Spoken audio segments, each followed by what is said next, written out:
இந்த தீய சக்திக்கு என்ன பிரச்சனை தான் தெரியல. நாளைக்கு தளபதி பெரம்பூர்ல பிரச்சாரம் பண்ணலான்னு இருந்தாரு. இப்ப பார்த்தா அங்க பள்ளம் தோண்டி மீட்டிங் பண்ண விடாம பண்றாங்க. தளபதி மக்கள் சந்திக்கவே கூடாதா?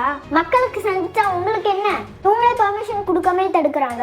அப்புறம் இவங்களே தளபதி தப்பா பேசுறாங்க. எதுக்கு இந்த கேவலமான அரசியல்? மக்கள் சந்திக்கலன்ட்டு அவதூறு பேசுறாங்க, ஆனா இவங்களே தடுக்கிறாங்க. ஏன் டிவிக்கு பத்தி இவ்வளோ பயம்?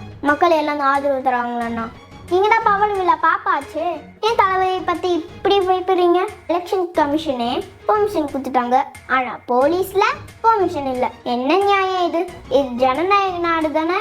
இப்படியே பண்ணிட்டு இருங்க. தளபதி ரூல்ஸ் ஃபாலோ பண்ற வரைக்கும் தான் உங்க ஆட்டம்லாம். அவர் மட்டும் கண்டிஷன் ஃபாலோ பண்ணாம ரோட்ல இறங்கி நடந்தாரு, அப்ப தெரியும் அவங்க மாசம் என்னன்னு. ஒரு போட்டினா நேர்மையா சந்திக்கணும். இவ்வளோ வஸ்தா சீட் பண்ணி ஜெயிக்க நினைக்க கூடாது. வெற்றியோ தோல்வியோ நேர்மையா சந்திக்கணும். எப்படியோ தீய சக்தி ஜெயிக்க போறது இல்ல.